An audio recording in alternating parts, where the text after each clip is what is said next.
Welcome to Talk South Asian to Me Season 3. My name is Michelle. And my name is Anusha. Tune in every Thursday at 5 p.m. Central and hear us react to each other's stories about mental health and growing up in different South Asian households. And remember, this podcast is not therapy. Engage with what feels entertaining and resonates with you and leave what doesn't. Woo! All right, let's get started.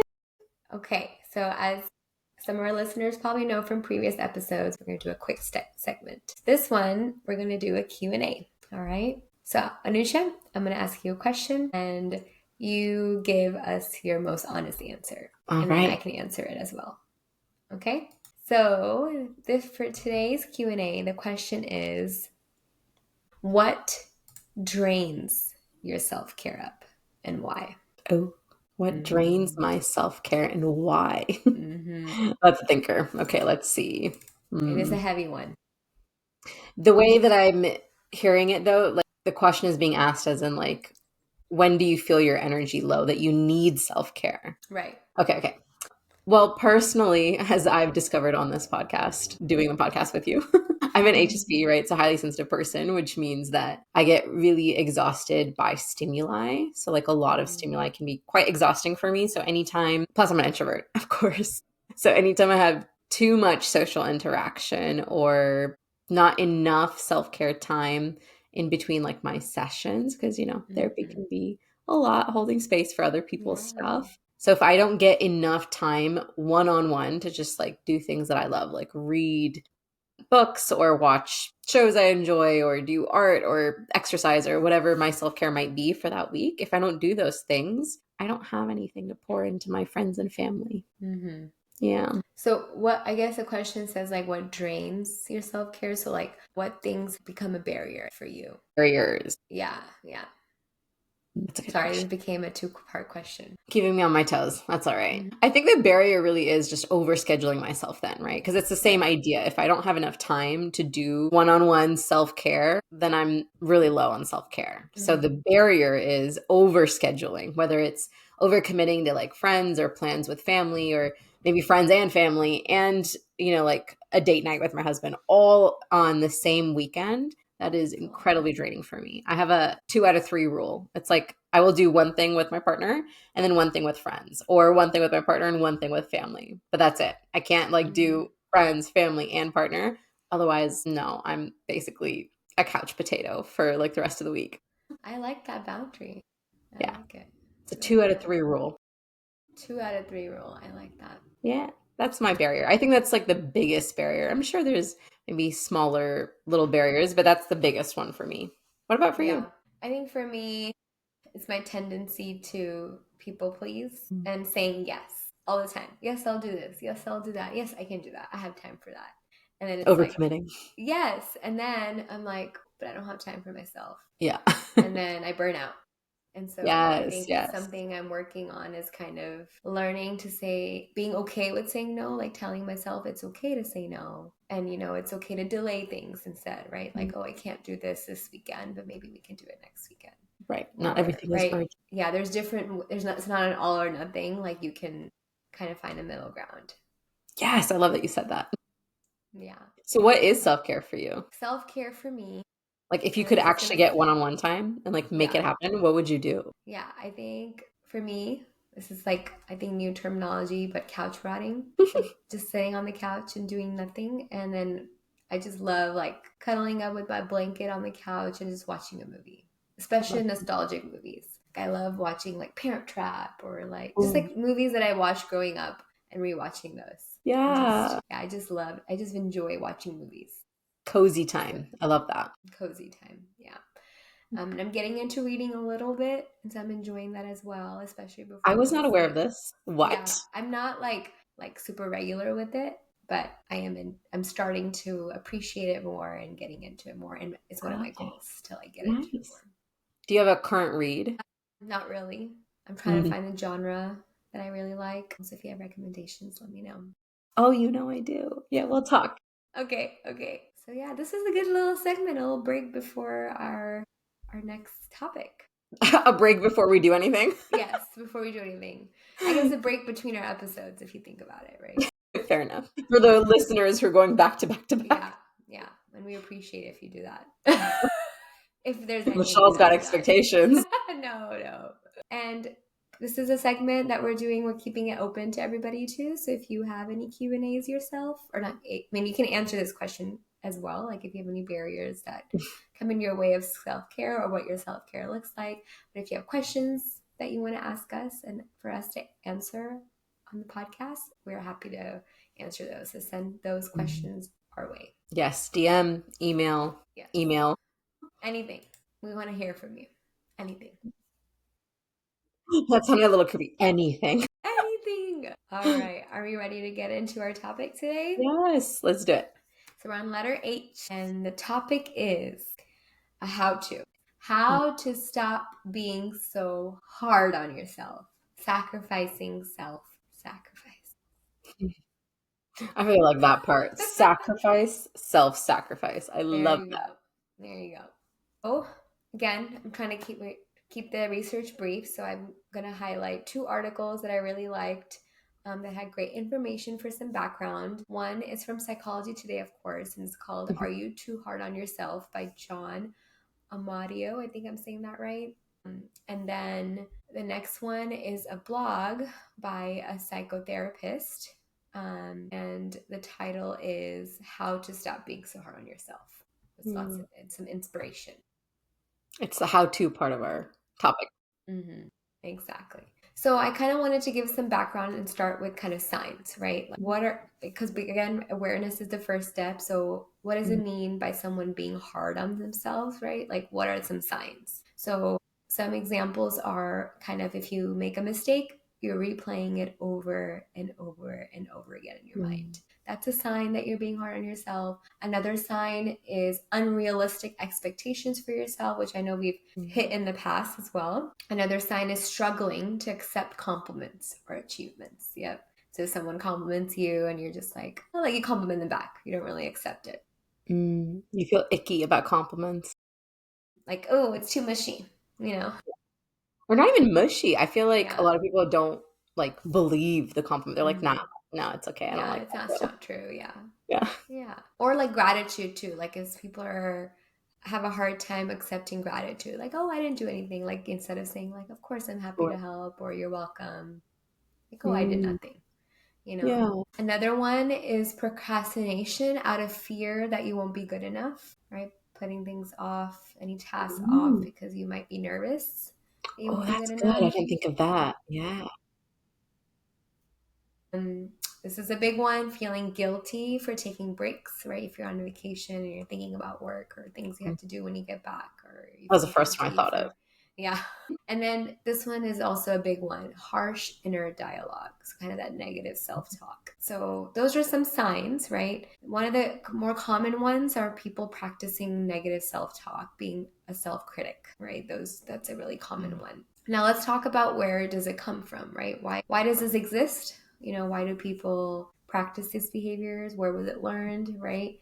So here's a quote that I really liked from one of the articles that I'm going to read. And then we can kind of like dig into it a little bit more. So if our caregivers frequently shamed us for not being perfect, for example, when we spilled the milk, said something silly, or when our grades slipped. In short, we were being human, right? We began to internalize an inner critic, right? That external critic becomes the inner critic that takes over the job from them. We're poised to criticize ourselves for our looks, our smarts, our spoken words, right? Why did you say or do that dumb thing? What will people think? You'd better get your act together and fast, right? Like all those words it might come from externally from how you were raised, and then it becomes internalized, and it's kind of like you adopt that. And another big one is kind of your person's self-worth becomes tied to their ability to perform, right? The inner critic exists because at some point it helped you, right? Like when it was kind of a protective mechanism in the beginning, maybe where you were like, oh, like I need to fix this mistake, and you kind of that negative self-talk. Once you did that, you corrected things, and then it gave you that external validation. So again, that self-worth can through those experiences can be tied to the ability to perform, and then that inner critic kind of comes to play and becomes almost an automatic part of your life experience, right? So again, can stem from how you were raised, how you were spoken to when you were younger. Really does go back. A lot of things go back, right? When we were children, which Childhood is Blueprint. wild. If you have not listened to that, people need to go listen to that one. Yep. Yeah. Third episode ever in our podcast. Mm. All right. So now let's go into kind of actionables, right? What are some steps that someone can take to work toward not being so hard on yourself anymore? How-tos. It's a process. It doesn't Mm. change overnight. Awareness is always the first thing. It's always progress over perfection. So take these steps with a grain of salt. But here are the steps. I'm going to kind of walk through them and then we can dig into a little bit more in each one of them. So the Mm. first one is become mindful and aware of Mm. your inner critic, right? Recognize your inner critic. Number 2 is understanding the motivation behind the inner critic. Number 3 is kind of figuring out how to soothe yourself and some healthy coping strategies, right? Adaptive coping strategies to combat that inner critic. Number 4 is showing yourself compassion. Number 5 is challenging negative messages. Number 6 is celebrating yourself and celebrating your wins. And then number 7 is find ways to put yourself first. And then, of course, number 8, which we kind of end with a lot of our how-tos, is kind of seek professional support and therapy, which again can help you walk through these steps as well and support you in this journey. So number 1, right, becoming mindful and aware of what's going on and your inner critic and just recognizing that this is happening is big, right? The inner Everything starts with critic, awareness.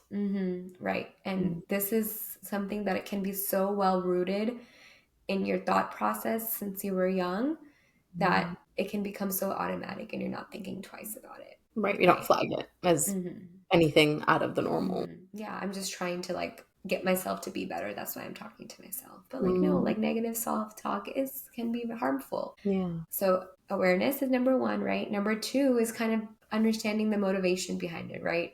Being curious about why that inner critic exists. Why are you so hard on yourself? Asking that question, why, is really important, right? And kind of trying to understand where it comes from.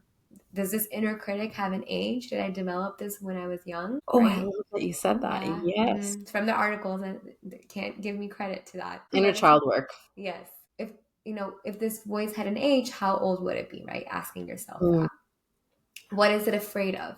What is it trying to accomplish, right? For example, if our critic says, you're a fat slob, you don't need that dessert.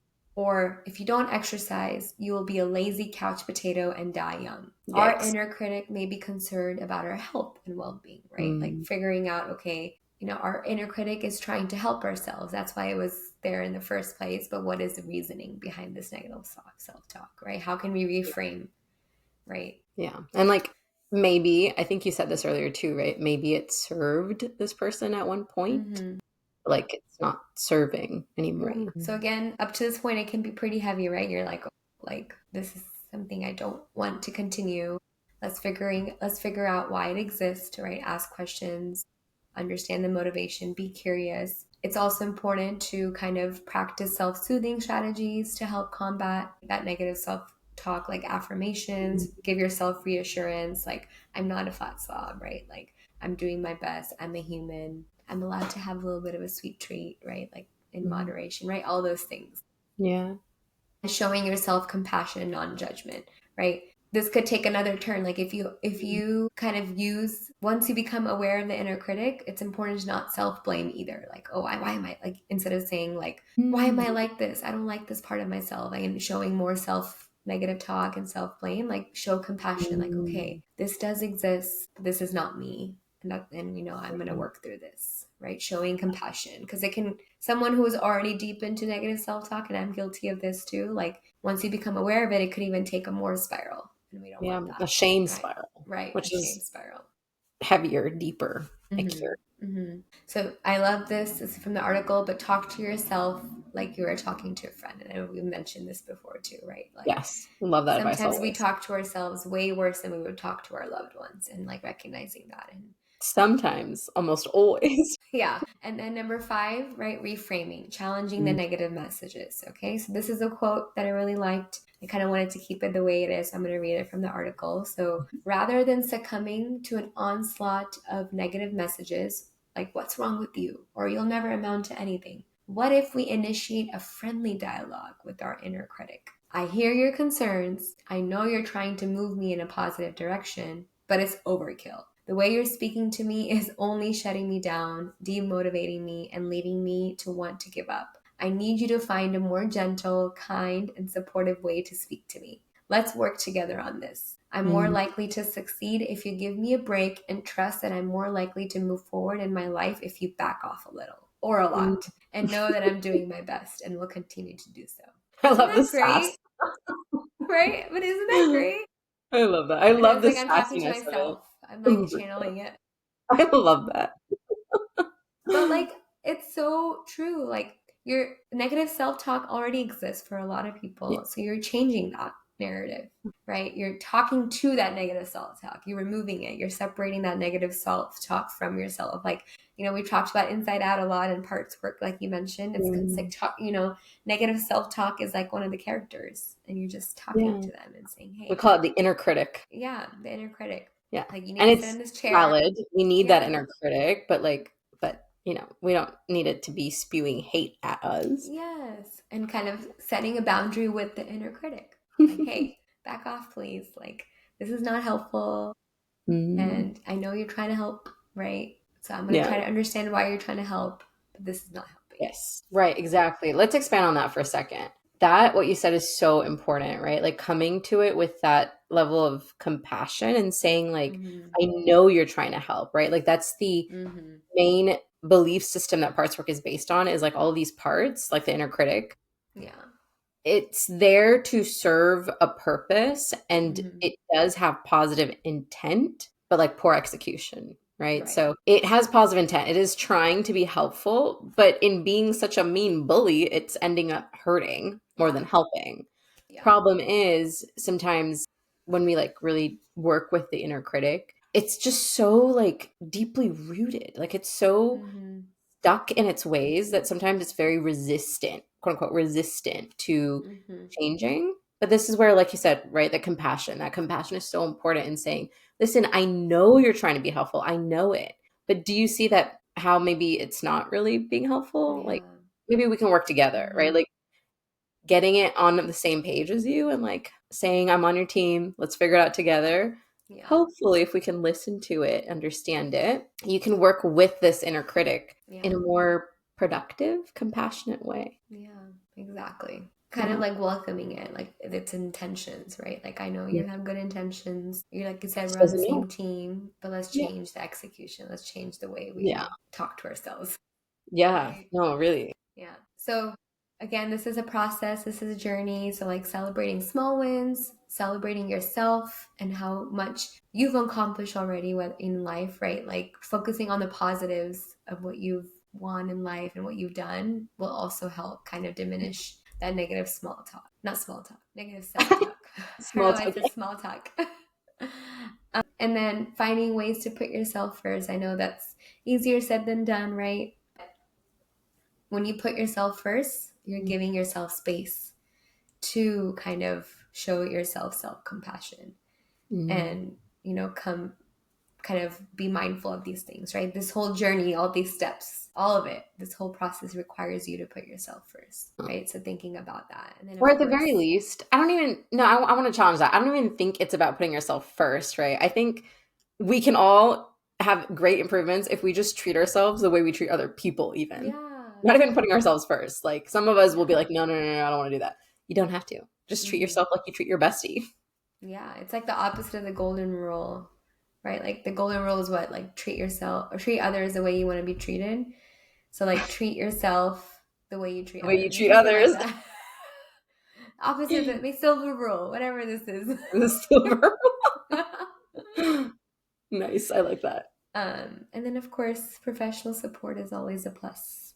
Mm. So talk to your therapist, seek therapies, professional to help you with this journey as well. So those are the If you're in steps. Texas, reach out to me. Yes, yes, of course. Reach out to Anusha. She's amazing. Stab, you have to say that. You're the bestie. Okay, so that was the background. Any questions about that? Any No, I thoughts? really love this topic. I know we say that like literally every topic, but they're so good. I really, really connected with this topic. Initially, when we had come up with it, I was kind of like, cool, what can we say? But then I was like rolling as I was There's a reflecting. lot to say. And you brought up a really, really great points. And I love these how-tos because it really simplifies it, you know?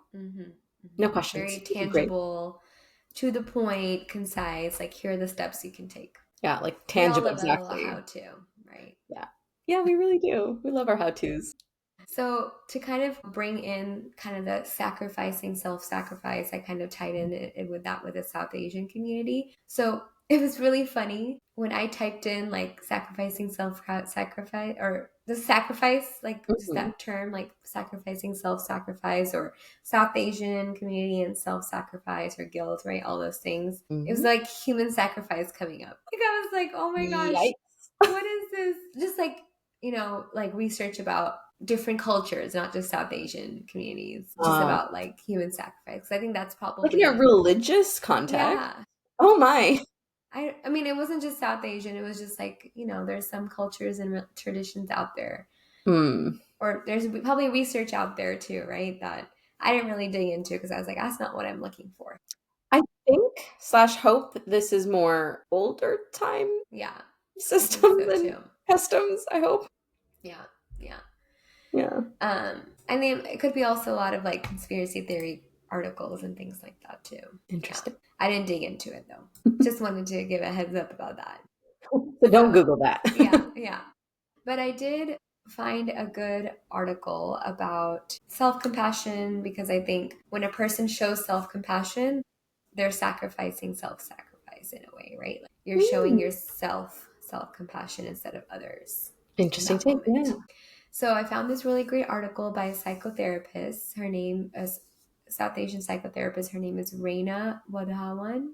Might be butchering that, but it's called "The Power of Self-Compassion: Overcoming Cultural and Societal Pressures in South Asian Communities." So there was a lot of articles about kind of the pressures and the guilt culture, right, that pushes a lot of people, especially like children in the family, to sacrifice themselves for the parents because they made a sacrifice already of being Mm-hmm. immigrants, right? So like you can sacrifice your time to spend time with your family, or you can sacrifice your time to commit this thing to this thing, right? So that's kind of the angle I was taking at. And this article, this author kind of talks about cultural expectations and societal pressures, how they kind of push people in the South Asian community to not move away from self-compassion and put others first and kind of sacrifice their own self-care, self-compassion for others. It's kind of Mm-hmm. almost expected, right? Like if an Mm-hmm. elder needs help with something, you need to drop everything for them, Mm. right? Or like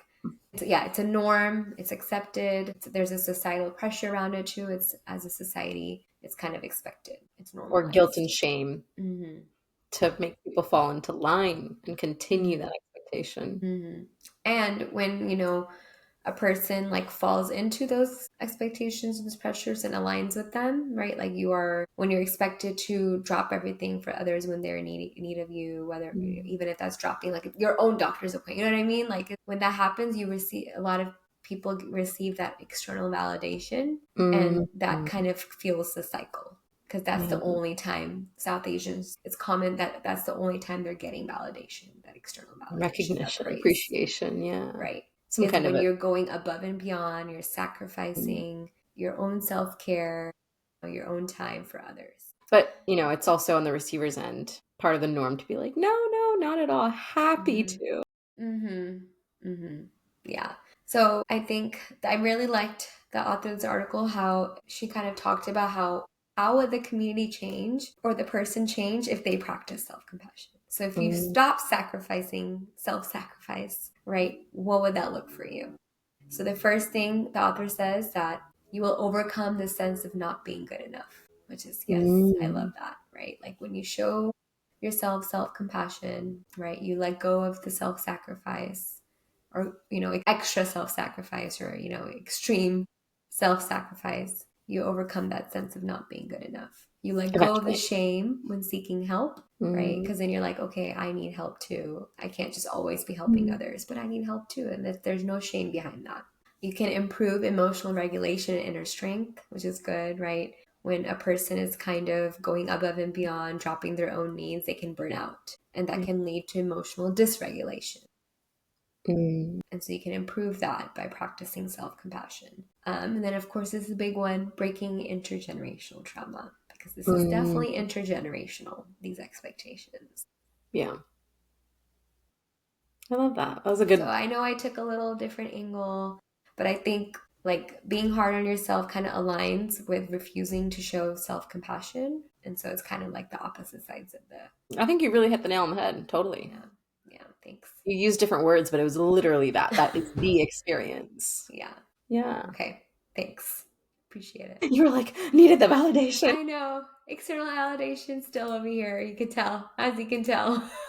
So that was my background, my research. That was good. Yeah, I feel like there's so many similar themes in a lot of what we talk about. I'm just like really reflecting on that right now in this moment of like recognizing how much, just like the nature of like the way we grow up, and that's when we learn things, like how much stems from what we see growing up, what we experience growing up, and then how much of it is very like rooted in similar things. Like most, this is why we have this like South Asian component of our podcast, right? Is like our experiences, culturally speaking, are so similar. Yeah. And it's wild to me now, being where we are in this like space, to realize like there's a lot of deeply rooted customs and norms that just don't like serve us Exactly. without balance, to be fair, right? Like I definitely am fully a believer that collectivism absolutely has a space, and like it's really wonderful for sense of belongingness, but it comes at the cost when you do it with an extreme. You know, the extreme being it's loss of your individuality, loss of you. It's the Like you said, sacrifice. it's balance, right? Yeah, it's a balance. Oh, and there's so much connection in that, right? Like we talk so much about like the guilt, the shame, the cultural norms, the, you know, like the intergenerational trauma of it all. Just reflecting on that. Lots of big things. It's so common. I can speak to that. Maybe we can get into my story now and can Let's talk do it. about what I resonate with. Mm-hmm. So as I was writing and reflecting, I was like, okay, check. This is me. This is me. This is me. This is me. I was just like, wow, this is all of me. I think the negative self-talk is something that I definitely internalized, and it was a definite automatic part of me for a long time. But I think the older I am getting, the more I'm reflecting, and I can confidently say that my self-worth, that, you know, as early as I can remember, was definitely tied to external validation and approval of others. And that negative self-talk would come naturally to me, you know, if a situation or conversation would be uncomfortable with someone, like if I'm not having, you know, a great conversation with someone for whatever reason, whether it's like a conflict is uncomfortable or I'm not getting the expected reaction from them that I, you know, if, and, you know, I would immediately move to self-blame. You know, I would immediately replay it over again in my head and be like, what could I have said differently? Or what could I have done differently? And at one point it was kind of like really bad, like before, you know, I started therapy and I started becoming more reflective about this and recognize right before I recognized it. I think like I remember like when there would be a conflict or an uncomfortable situation or conversation, I would seek validation and talk to other people that I trust and loved ones about it and replay it with them over and over again and process it with them. So it wasn't just always internal. Like I internalized it so much that I needed to like let it out with someone too. Like, Yeah. can you listen? Like, did I do something wrong or did I say anything wrong? Like I needed that processing to take place as And well. external validation, even in that. Yeah. Which, to be So fair, like, I just want to say, like, that's not a bad thing, right? Like, having external validation, we all need it. Yeah. We just don't ever want the external validation to outweigh our internal validation, too. Or for us to think we will only get external validation one way, and that might be like not, like it could be from practicing and letting your inner critic rule, right? So, like you said, balance. You have to have balance. So, I think my kind of self talk for a lot of things in life, in the beginning, especially up until well into adulthood, was like, you have to be best at this and that, and if you are not, then you are bad. It was the all or nothing mindset. There was no in between for me. Like, if I'm not doing my best, I'm not doing good at all, right? Sacrifice was also big for me too. I would always put others' needs before mine, and I would get immediate praise from it, external validation. So I adopted it. I was like, oh, yes, this feels good. Like, I'm going to Mm. keep doing this because it feels good. And I thought this behavior was normal. It was modeled for me growing up. I noticed my parents practice it, and they still do it Mm. too sometimes.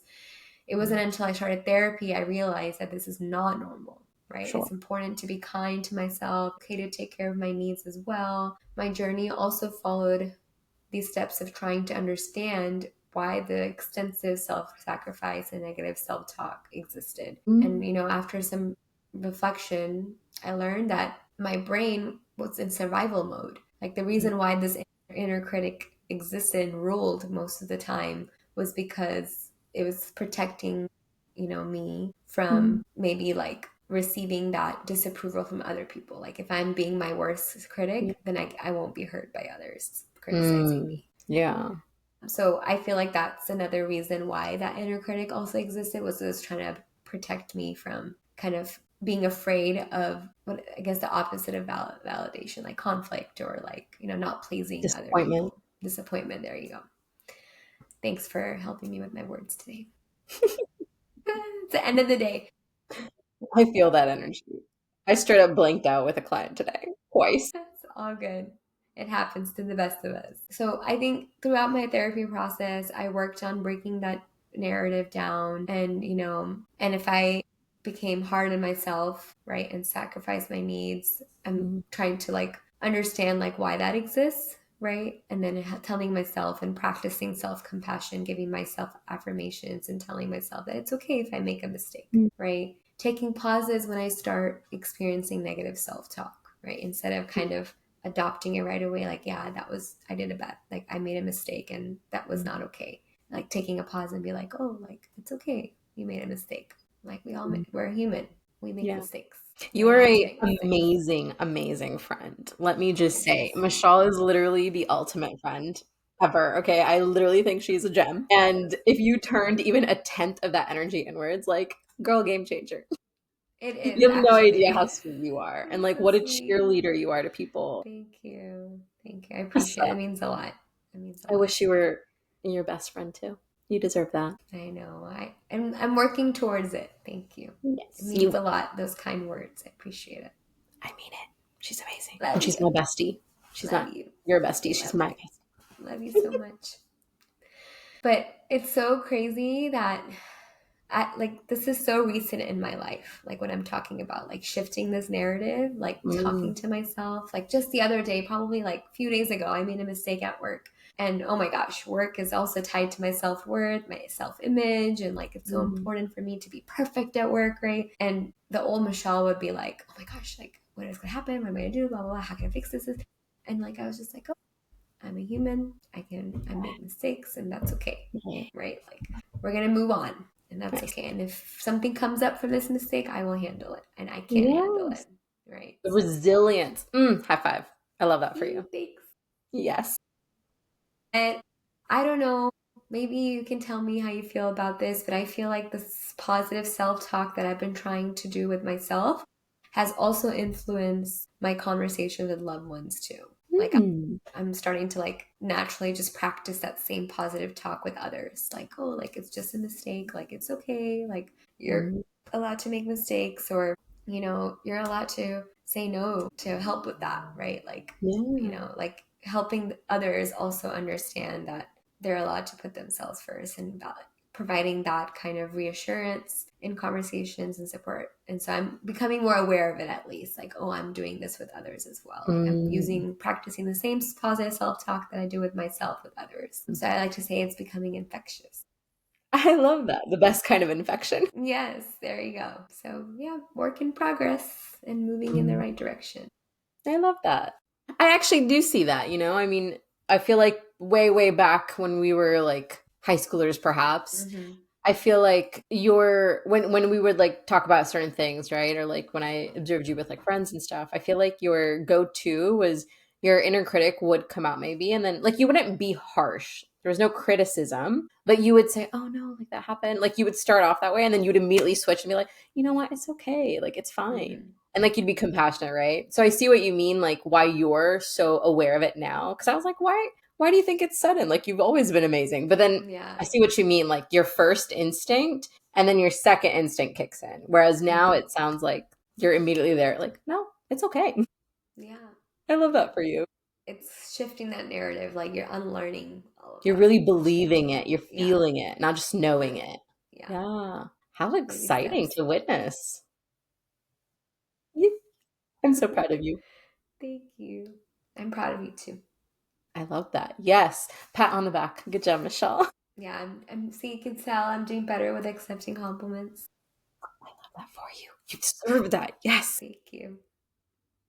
It's still Awesome. Okay. hard. The inside is like, Yeah, a tiny piece screaming like, "Oh my God, can we?" Yes. Yes, you can, tiny Michelle part. yes. I love that. Okay. You want to hear mine? Yes, I am ready and I'm very excited. Mine's also, funnily enough, mine's also very like recent-ish type story too, just like yours. Ooh, So we're gonna get into I'm that. ready. Here we go. So, okay, first off, like when I was thinking about this topic, my mind also went to like, where did we learn this behavior? That was literally Mm, my first thought when I was thinking about reflecting on this topic of yeah. how to stop being hard on ourselves, right? And like just like letting go of the idea of Mm, self-sacrifice because it is taught early. It's not something that we all just inherently do or know. It's mm, modeled to us, it's taught to mm. us. We're not born with it. No, Right? exactly. Yeah. Exactly. So then it made me think, okay, so then like what did that look like back then, right? And I feel like it showed up mainly in two ways growing up. School, like academic achievement type stuff, and then relationships, right? So in school, common thing, you get a 95. Well, why didn't you get 100? Mm, Luckily, I mean, I had the privilege of not having parents who are like on my case or anything of like, why didn't you get 100? I mean, I still got a case of a flavor of that, mm, something along the lines of like, oh, you got a 95, like, great, nice job. Get a 100 next time. But it wasn't like mm. pressure, but like it sends a message, of Right. like, you can still do better. Luckily, because it came with a flavor, a slice of it, not the whole, do better. It's not good enough. I never internalized it too much, but it did teach me to be harder on myself. In relationships, though, that's where it really hit me, this idea of being hard on myself, because I was obviously people pleaser. We know that. You're a people Mm. pleaser. I'm a people pleaser. We're working on it. We're recovering. Recovering. Yes, thank you. Recovering people pleasers. There was a lot of fear of disappointing other people, like parents, family, friends, even, right? And I was really, really hard on myself about not disappointing other people, not making somebody upset, not, I felt responsible for people's emotions, basically. Mm, That's where I same. was hard on myself. That's where it really came out. And also, I would notice it in other ways of like helpfulness. So, if I wasn't quote unquote going out of my way, whatever that might look like, and I wasn't being helpful, and I ran the risk of being labeled lazy. And that label really Mm. is all mama because mom was very much of an active person, and I'm the opposite. I'm not as active. I like to Mm. like relax, chill, lounge, a Yeah. slow life. That's not Yeah. her vibe. She likes to be active. That's energizing for her. So she used that word a lot, like, oh, stop being lazy, come do this, come do that. And so I Mm. internalized that as like, I need to be hard on myself. I need to Mm. keep doing things too. It's not okay to take rest. It's not okay to have a slower life. So basically, the idea really, what it sounds like to me as I'm talking about this is like perfection, Yeah. kind of. It Yeah. makes sense. Yeah. Yeah. Striving for this perfection because that's what was expected in some ways. And also, it was what was modeled in other ways, right? Maybe some of them Mm. weren't even like stated expectation, stated praises that were giving me the message, but also it was, well, this is how I'm seeing people be. Very people pleasing 101 coded at the end of the day. It's But all connected. yes, they really are. This is what I was saying earlier. They're so connected. But, I mean, like we've talked about a lot, right? Like that's just not sustainable. You Mm. can do that, sure, but like how long can you do that Right. without, Depleting yourself, yeah, breaking literally. down? Yeah, Yeah. it's just not sustainable. So, at least not without like some semblance of balance. Otherwise, that's like a one-way ticket to resentment, right? And so that was a big like turning point for me, as I've talked about often, is me getting to a place where I suppressed and pushed and pushed and pushed myself until I got to resentment. And like that was all I could see in any of like the major relationships in my life. All I could see was resentment in those spaces. And once I started being aware, earlier you were like, once you're aware, it's easy to spin it into shame, right? Once I became aware of my resentment, though, it turned also inward of, okay, but I'm making these choices. I should stop then. But then if I tried to stop, what comes next? Guilt. Guilt, yeah. Yeah. So that was definitely quite a struggle to break away from that cycle, but it is worth it. It is worth it when you do, because once you incorporate more self compassion, literally all the things that you mentioned, right? Like your regulation becomes so much better. You're not as dysregulated. Your relationships get better because you're not feeling resentful. So you're not like avoiding this person or being passive aggressive, or you're naturally like showing up for yourself the way you show up for others. And so like you found your positive inner talk also resulted in positive outer talk too. Yes. Yeah. So it's definitely worth it to go through that process of like understanding, okay, where does my self-sacrifice type behavior, where does that come from? My lack of self-compassion, where does that come from? And it's worth kind of exploring like origins and like going through the process of breaking out of it. And like, it's going to be a struggle. It is not a smooth journey, but it's definitely worth the journey on the other end. It is. Progress, With a grain of not salt, perfection. it's an ongoing commitment too, right? I mean, I don't know about you, but for me, for sure, it's not something that I can just forget about. It's something that I have to like occasionally remind myself and like unpack new layers of this. New layer I'm unpacking actually in therapy right now is overcorrecting what had happened, right? So what I mean by that is like I suppressed. I did too much sacrifices. And so all that resentment built up. And then what happened was I overcorrected that. And now I had a history of not being very good at giving because that identity as a giver meant so much to me that when I realized how much it hurt me, I gave up on it. I was like, I'm not going to be a giver then. And it's fundamentally kind of changed and shifted my relationships a little bit. And so now I'm kind of learning how to, working through in therapy, like learning to kind of really get back to a space of, well, what does it mean to me to like own this label and this identity as a giver without burning myself out and also giving to me as a part of being a giver. So that's a new layer of how it's still fresh Yeah. unpacking this, but it's easier having done the work in like other areas. Yeah, it takes, like you said, it's like layers. Yeah. It's lots of compounded things that have drilled into you for Yeah. years and years and years. Like I could say the same thing. And so kind of breaking it down in layers and parts is so important. Yeah. And it's also in different like topics, almost like areas of life. It's not just the layer of how much depth this has been deeply rooted, but like layers of different areas of life. And you might think, what, haven't I already like figured this out? But then a new layer comes around, you're like, so I have to do it again in this layer. In this area of life. Yeah. I feel like things for me too like show up differently in different aspects of my life, like work, personal It's life. fascinating. Right? It's so interesting. It really is. Yeah. But also, like, in reflecting on all this, I realized I don't think it's a new realization. I think we've talked about it even on the podcast. Sacrifice is something that is almost seen as desirable, like ideal, worthy, right? Like you said it It's like a yourself, you saw pedestal. your It's like parents. glorious. It's glorious. Glorious, exactly. That's Yeah. a perfect word for it. Yeah. It is. It really is. And I feel like because it's so deeply embedded, the idea that sacrifice is glorious, that it really lends itself to certain patterns like this. Sacrificing ourselves consistently. Because where's the line? Right. Where's the line of when it's glorious versus not okay? There isn't one. There isn't one. Yeah.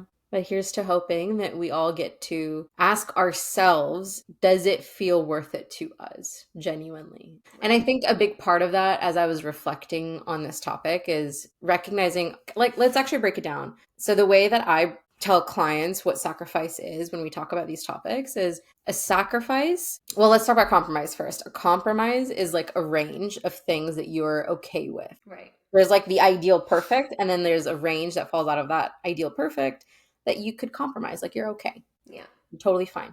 Anything that falls out of that range of compromise is a sacrifice. And where there is sacrifice, there is resentment because you're giving away a part of yourself that you really care about. So it needs to be like not depleted, right? Like it can't be overdone.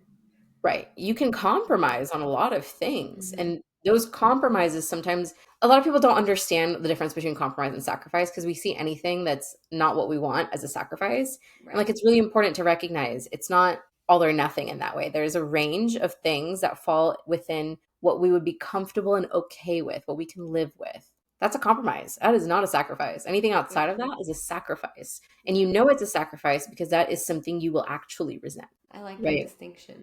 Yeah, it's important because all my life, like growing up, I saw my parents as very sacrificial, particularly my mom. I saw her as like she makes a lot of sacrifices and like wow, like everybody loves that about her. I love that about her. Like wow, that's so idealistic. That's so noble. It's Hmm. so glorious. Like I want to be just like her. And yeah, tried it. No, sacrifices ain't Not it. for me. Sacrifices ain't it. But it also made me realize I was like thinking, I was like, why can mom sacrifice so much? Because it's not a sacrifice for her, it's a compromise. There's Mm. something that she gets from that experience, and she has a larger compromise window perhaps than other people. Mm. But she doesn't build resentment, so it's not a sacrifice for her. And that's a really, really, really, really important distinction that I was not understanding, which is why it led to so much like of that wound and like that Yeah. disconnect for me, that resentment that we had to work through. I didn't even think about this distinction either. So this is new for me and great insight. So Very important. insightful. Yeah. We don't often talk about it. We just kind of see it all as whether we label it as like people pleasing or on the surface it looks like Mm-hmm. just sacrifice or what have you. The way it impacts carries more weight. Mm-hmm. You get the real story of what's happening because sacrificing is not sustainable. Yeah. I like the tie between sacrifice and resentment as well. Like when it kind of sacrifice so much to the point where you build resentment like that. It's Yeah. so interesting. Yeah. I could talk about resentment all day long. No, I really appreciate you, especially for something so recently you're working through and like for being coming up on here and like being vulnerable and sharing your journey. Because it's one Mhm. thing, it's not easy to even go through the journey, but it's another thing to talk about it, Yeah. especially if you're in the middle of it. And so Yeah. kudos to Totally. you, proud of you. Double high five for you. Hey. Love Well, that's our you. jam, isn't it? Yeah, Honest, no, but real it's conversation. so admirable and it's so inspirational. Like, Oh, you literally are practicing what you're preaching. Literally. yes, I am. And it is not Yeah. easy. I get it. Yeah. I get it. Every once in a while, it's nice as a therapist to be a client because then you get your reality check of like, I don't want to do homework. You're humbled. Yeah, you're humbled. That's why I always tell my clients, I'm always like, it's okay. It's okay. Biggie. Meet you where you're at because I get it. Been there, done that. Am doing it. The work that you already do to help your clients is already so special, but then turning your inwards and doing that work is so amazing, Mm. right? Like, I don't want to miss out on all the goodness that I yeah. give to others. I want to get some goodness. It's a fun place to be most of the time, Yeah, I mean, especially it's when I'm not crying in hard. my sessions. Yeah, those are hard moments for Yeah. sure, but they're so rewarding too at the end of Hmm. it when you stick it through. Hmm. Yeah. Yeah. At the end of the day, it's like you said, finding balance, right? Like Mhm. choosing compromise over sacrifice. Yeah. Yes, exactly. So we will let people sit and simmer in this concept, think about it, Simmer talk about time. it. If you have questions, messages about it. Yes, absolutely. Reminder to our listeners, if our podcast has resonated with you and you'd like to share your story with us or ask us any questions, you can reach out to us at talksouthasiantome@gmail.com or find us on any and all of the socials at the handle at talksouthasiantome.